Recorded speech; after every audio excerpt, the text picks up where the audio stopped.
बिस्मिल्लाहिर्रहमानिर्रहीम। ओके बेटा, welcome to the next part of this topic epilepsy.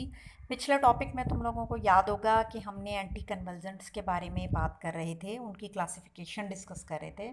और ये देखो यहाँ पर भी वही बात लिखी है। हमने ये डिस्कस किया था कि जितनी भी एंटी सीज़र ड्रग्स हैं, अब एंटी सीज़र कह लो, एंटी एपिलेप्टिक कह लो, एंटी कन्वल्जेंट कह लो, उसको मैं सिनोनियम के तौर पर यूज़ कर रही हूँ, लेकिन difference you people know very well now. तो बेसिकली ये क्या करती हैं कि या तो सोडियम और कैल्शियम चैनल जो हैं उनको बेसिकली ये ब्लॉक कर रही होती हैं, वही डीपोलराइजेशन या एक्शन पोटेंशियल को इनहिबिट करना है, या फिर गाबा की जो इम्पल्सेस हैं उनको इन्हेंस करेंगी, और या फिर जो एक्साइटेटरी है, जैसा कि मैंने तुम लोगों को बताया था कि ज़्यादातर इसमें ग्लूटामेट इन्वॉल्व होता है, ये उस ट्रांसमिशन को डिक्रीज करती हैं। ठीक है। कुछ एंटी एपिलेप्टिक मेडिसिन ऐसी भी हैं जिनके मल्टीपल टारगेट्स हैं, जैसा कि मैंने पिछले पार्ट में डिस्कस भी किया तुम लोगों से टोपिरामेट या फेल्बामेट के बारे में। और कुछ ड्रग्स की मैकेनिज्म ऑफ एक्शन अभी तक क्लियर नहीं है कि वो एंटी एपिलेप्टिक के तौर पर काम तो कर रही हैं, but how they are producing their effect. ठीक है। ये देखो थेराप्यूटिक टारगेट्स, एंड ये देखो, ये बेसिकली मैंने एक बुक से इसको डाउनलोड किया था, फार्माकोलॉजिकल बेसिस ऑफ थेराप्यूटिक से। और आप ये देखें कि थेराप्यूटिक टारगेट्स क्या हैं एंटी सीजर ड्रग्स के।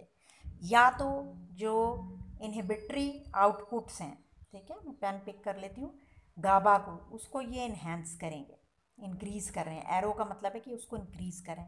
जबकि तुम लोग देखो जो वोल्टेज गेटेड आयन चैनल्स हैं, जो हमने बात की थी सोडियम की और कैल्शियम की, ठीक है, ये उसको आप यहाँ देखें क्रॉस बना हुआ है, उसको इनहिबिट करती हैं।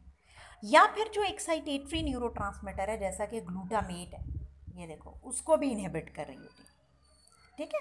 तो ये हमारे थेराप्यूटिक टारगेट्स होते हैं एंटी सीजर ड्रग्स के। एंटी सीजर ड्रग्स यही काम करती हैं, और इसी तरह ही आप एपिलेप्सी को कंट्रोल कर सकते हैं, क्योंकि आप एपिलेप्सी का सिम्टोमेटिक ट्रीटमेंट तो कर सकते हैं, लेकिन अगर आप ये कोशिश करें कि वो बिल्कुल ही ट्रीटमेंट उसका हो जाएगा और वो रिमूवल हो जाएगा एपिलेप्सी का, तो ये पॉसिबल नहीं है। हम पेशेंट की लाइफ की क्वालिटी को इम्प्रूव करते हैं, लेकिन यूजुअली पेशेंट एपिलेप्सी के या सीज़र के साथ ही सर्वाइव करते हैं। ठीक है। यहाँ पर भी उस मैकेनिज़्म को अलग अलग डिस्कस किया है। अब मैं तुम लोगों के लिए पेन पिक कर रही हूँ। ये देखो, ये बेसिकली यहाँ पर कैल्शियम करंट है। कैल्शियम की जो वोल्टेज सेंसिटिव चैनल्स होती हैं, ये तो पता है ना तुम लोगों को कि चैनल्स दो तरह की हैं, एक वोल्टेज गेटेड चैनल्स होती हैं और एक लाइगेंड गेटेड चैनल्स होती हैं। वोल्टेज गेटेड या वोल्टेज सेंसिटिव आयन चैनल्स वो होती हैं जो आयन चैनल्स हैं और वोल्टेज से सेंसिटिव होती हैं।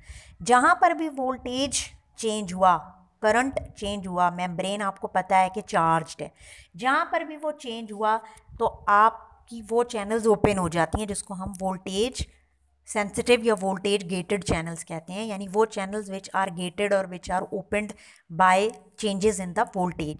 जबकि लाइगेंड गेटेड चैनल्स वो होती हैं जो मैंने तुम लोगों को लास्ट ईयर पढ़ाया भी था बेटा, कि वो किसी भी लाइगेंड के, फॉर एग्जांपल कोई न्यूरोट्रांसमीटर आकर अटैच होता है, जैसे निकोटिनिक रिसेप्टर पे एसिटाइलकोलिन अटैच होता है, और उस वक्त जो आपकी चैनल्स ओपन होती हैं वो क्योंकि लाइगेंड गेटेड हैं, यानी लाइगेंड के अटैच होने से वो खुल रही होती हैं, तो हम कहते हैं कि वो लाइगेंड गेटेड है।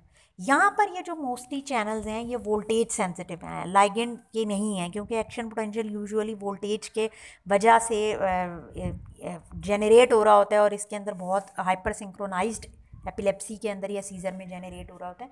तो ये देखो आपके अगर कैल्शियम चैनल्स को यहाँ पर ब्लॉक कर दिया जाए, जैसा कि गैबापेंटिन और प्री गैबलिन यहाँ पर कर रहे हैं, तो कैल्शियम करंट ना होने की वजह से डीपोलराइजेशन नहीं होगी, और वहाँ पर आपकी मेम्ब्रेन्स जो हैं, न्यूरॉन मेम्ब्रेन रिलैक्स करेंगी और एक्शन पोटेंशियल जनरेट नहीं होगा, which is basically our desired action in epilepsy ना, जो हम चाहते हैं। दूसरी तरफ आप लोग देख सकते हैं ये ग्लूटामेट है, और ये भी एक एक्साइटेटरी न्यूरोट्रांसमीटर है। अगर ये ग्लूटामेट जो कि आगे जाके AMPA रिसेप्टर्स पे काम कर रहा होता है और फिर फर्दर सोडियम का इनफ्लक्स करवाता है, अगर आप यहीं से ग्लूटामेट को ब्लॉक कर दें, क्योंकि ये एक एक्साइटेटरी न्यूरोट्रांसमीटर है, तो इसकी वजह से भी आप देख सकते हैं कि आप न्यूरॉन्स को रिलैक्स करेंगे और पेशेंट को रिलीव कर सकते हैं। ये कैल्शियम चैनल्स यहाँ पर भी हैं, ठीक है। और इसी तरह से ये गाबा के रिसेप्टर्स हैं, और गाबा का मैकेनिज्म तुम लोगों को बहुत अच्छे से पता है कि वो क्लोराइड का इन्फ्लक्स करवाते हैं और हाइपर पोलराइजेशन करते हैं। और अगर हाइपर पोलराइजेशन कर रहे हैं तो इसका मतलब ये है कि सेल न्यूरोनल मेम्ब्रेन रिलैक्स करेंगी ना, तो गाबा का एक्शन हमने इन्हेंस करना है, जो हमने पहले भी डिस्कस किया कि हमने उसको इंक्रीज़ करना है। इन मैकेनिज्म की वजह से बेसिकली एंटी एपिलेप्टिक ड्रग्स जो हैं वो यहाँ पर काम कर रही होती हैं, ठीक है। आगे चलते हैं बेटा, ये वही एग्जाम्पल है drugs acting on sodium channel. जो प्रेजेंटेशन मैंने शेयर किया एलएमएस पे तुम लोगों पे, उस पर ये क्लियर होगा। ये यहाँ मोबाइल में जब मैं ट्रांसफ़र करती हूँ कुछ यहाँ प्रॉब्लम आ जाती है। तो ये देखो, आप यहाँ देख सकते हो कि ये सोडियम चैनल्स हैं जो सोडियम का इन्फ्लक्स करवाती हैं, और ये वो ड्रग हैं कार्बामेज़ेपिन, फेनिटोइन, टोपिरामेट, लेमोट्रोजीन, वेलप्रोएट, जो बेसिकली इन सोडियम चैनल्स को इनएक्टिव कर देंगी। और जब ये इनएक्टिव करेंगी तो फिर यहाँ से सोडियम का इन्फ्लक्स नहीं होगा। एंड यू पीपल नो कि अगर सोडियम का इन्फ्लक्स नहीं होगा तो डिपोलराइजेशन नहीं होगी, और डिपोलराइजेशन अगर नहीं होगी तो एक्शन पोटेंशियल नहीं होगा, और एपिलेप्सी में हम एक्शन पोटेंशियल को ही ब्लॉक करना चाह रहे हैं, ठीक है। सही है बच्चों, ये क्लियर हो गया है। यहाँ पे आगे चलें। अब ये देखो, ये वही कैल्शियम चैनल्स की एग्जांपल है, वेलप्रोएट और इथोसक्सीमाइड। ये देखो कैल्शियम का इन्फ्लक्स हो रहा होता है और ये इस कैल्शियम के इन्फ्लक्स को ब्लॉक करेंगी। तो कैल्शियम भी एक पॉजिटिवली चार्ज्ड आयन है, ये बेसिकली कैटाइन है। तो जब इसका भी इन्फ्लक्स नहीं होगा तो फिर क्या होगा कि डिपोलराइजेशन नहीं होगी, जो कि हमने बात की कि हम ऐसी आयनिक चैनल्स को बेसिकली इनहिबिट करते हैं, ठीक है। ये भी वोल्टेज सेंसिटिव है, वेलप्रोएट भी यही काम कर रहा होता है। और ये अब अलग अलग मैकेनिज्म बताया हुआ है ड्रग इन्हेंसिंग गैबा का। गैबा को कौन कौन सी ड्रग्स इन्हेंस करती हैं तुम लोग पढ़ चुके हो, बारबिचुरेट्स को बहुत डिटेल में, बेंजोडाइज़ेपिन्स को बहुत डिटेल में, ठीक है। इसके अलावा जो अलग अलग ड्रग्स हैं, मल्टीपल ड्रग्स एपिलेप्सी की हैं, जैसे विगाबैट्रिन है, और ये बेसिकली गाबा के ट्रांसपोर्टर को आप देख सकते हैं कि गाबा के ट्रांसपोर्टर को इन्हांस कर रही होती हैं। या वेलप्रोएट है, ये इस एंजाइम को बेसिकली ब्लॉक कर देती है, जो कि गाबा को मेटाबोलाइट्स में कन्वर्ट करता है, जैसे कि गाबा अमाइनो ट्रांसअमाइनेज जो है, टाइगा बीन जो है। यानी हर तरीके से या तो आप गैबा का मेटाबॉलिज्म डिक्रीज़ करें, गैबा को बढ़ाएं, यानी गैबा की डिग्रेडेशन ना हो, या फिर ऐसी चीज़ों को इनकॉर्पोरेट करें जो गैबा को इन्हांस करती हैं, उनकी सिंथेसिस बढ़ाती हैं, या फिर जो आपके बेंजोडाइजेपिन और बारबिचुरेट्स आपने देखे हैं कि वो इनडायरेक्टली गाबा ही के एक्शन को इन्हांस कर रहे होते हैं। हमें हर तरीके से गाबा के एक्शन को यहाँ पर इन्हांस करना है एपिलेप्सी में, ताकि इनहिबिटरी न्यूरोट्रांसमीटर इन्हांस हो और उसकी वजह से जो न्यूरोनल फायरिंग है वो इनहिबिट हो और न्यूरॉन्स वहाँ पर रिलैक्स करें। अब अगर हम बात करें ड्रग सिलेक्शन के हवाले से, तो उसमें ख़ास बात ये है आपके पास कि आप ये देखिए कि आप कोई भी ट्रीटमेंट करने जा रहे हैं एपिलेप्सी का, आपने सबसे पहले किस चीज़ को जहन में रखना है, टाइप ऑफ सीजर्स को। वो फोकल हैं, जनरलाइज्ड हैं, जनरलाइज्ड में भी कौन से हैं, टॉनिक क्लॉनिक हैं, ए टॉनिक हैं। तो कोई भी ड्रग का सिलेक्शन बेस करता है सीज़र की टाइप पे, एक बात। दूसरी बात, पेशेंट के फैक्टर्स को आप कभी भी निगलेक्ट नहीं कर सकते। फॉर एग्जांपल पेशेंट की एज क्या है, या कोमॉर्बिड मेडिकल कंडीशंस क्या हैं, यानी कोई एसोसिएटेड और डिजीज़ तो नहीं है, पता चला आप एपिलेप्सी को ट्रीट कर रहे हैं और साथ में उसको डायबिटीज़ भी है या हाइपरटेंशन भी है, ठीक है। तो उसकी, इसे कहते हैं कोमॉर्बिड कंडीशंस जो उसके साथ होती हैं। उसका लाइफस्टाइल क्या है, ठीक है, और उसकी पर्सनल प्रेफरेंस खुद भी क्या है। तो पेशेंट के फैक्टर्स को, पेशेंट कंप्लायंस हमेशा देखी जाती है, और इन बेसिस के ऊपर हम ड्रग को सिलेक्ट कर रहे होते हैं। और इसके अलावा ड्रग की कैरेक्टरिस्टिक्स आपने ज़रूर देखनी होती हैं। ये मैं पेन बंद कर रही हूँ, यानी कि उसकी कॉस्ट क्या है, उसका रिस्पॉन्स क्या है। ये थोड़ा सा यहाँ से नीचे कट गया है, तुम लोगों के पास स्लाइड में क्लियर है, ठीक है। कैरेक्टरिस्टिक्स ऑफ ड्रग्स क्या हैं, आपने उसकी कॉस्ट क्या है और उसके साइड इफ़ेक्ट्स क्या हैं।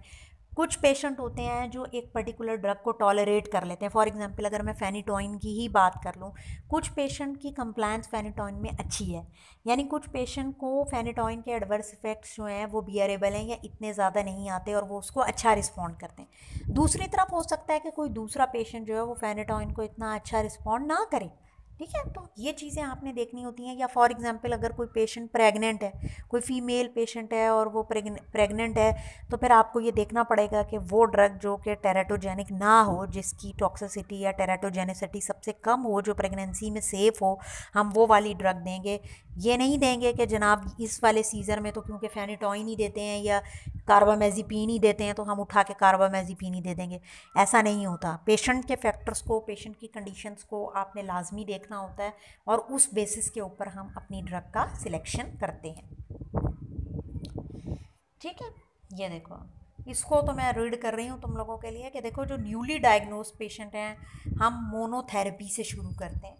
ठीक है, यानी सिंगल ड्रग हम वहाँ पर देते हैं यहाँ तक कि सीज़र्स जो हैं वो कंट्रोल ना हो जाएं। लेकिन अगर सीज़र कंट्रोल नहीं हो रहे या कोई ऐसी टॉक्सिसिटी आ रही है, एडवर्स इफेक्ट आ रहे हैं जो पेशेंट नहीं बियर कर पा रहा है, तो फिर हम क्या करते हैं कि कॉम्बिनेशन डाल देते हैं और यूजुअली फर्स्ट ड्रग की जो डोज होती है उसको डिक्रीज़ कर देते हैं। ठीक है। तो ये देखो, मोनोथेरेपी विद अल्टरनेट मेडिकेशन या एडिशन ऑफ मेडिकेशन हम डाल देते हैं। ठीक है। सम टाइम ये भी नहीं होता तो हम एक चीज़ करते हैं और उसको कहते हैं वेगल नर्व स्टिम्युलेशन। ठीक है। अच्छा, अब ये तुम लोगों का काम है, ये मैं तुम लोगों को एलएमएस पे भी देने जा रही हूँ। तुम लोगों ने ज़रा मुझे देख के बताना है कि वेगल नर्व स्टिम्युलेशन क्या है और इसका एपिलेप्सी में क्या रोल है। ये चीज़ें आप लोगों ने मुझे बतानी है। ठीक है बच्चों।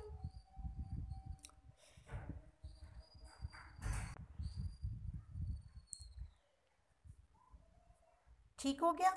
और इसके बाद आप देखें, इसमें ख़ास बात बेटा ये है कि अगर एंटी एपिलेप्टिक मेडिकेशन आप दे रहे हैं, एपिलेप्सी के पेशेंट को ट्रीट कर रहे हैं, सबसे इम्पॉर्टेंट बात यह है कि आपको एंटी एपिलेप्सी ड्रग्स की अवेयरनेस होनी चाहिए, उनका मैकेनिज़्म पता होना चाहिए, फार्माकोकाइनेटिक्स पता होनी चाहिए, ड्रग ड्रग इंटरेक्शन, उसके एडवर्स इफ़ेक्ट, ये तमाम चीज़ें जहन में होनी चाहिए। फिर ही आप एक सक्सेसफुल ट्रीटमेंट कर सकते हैं।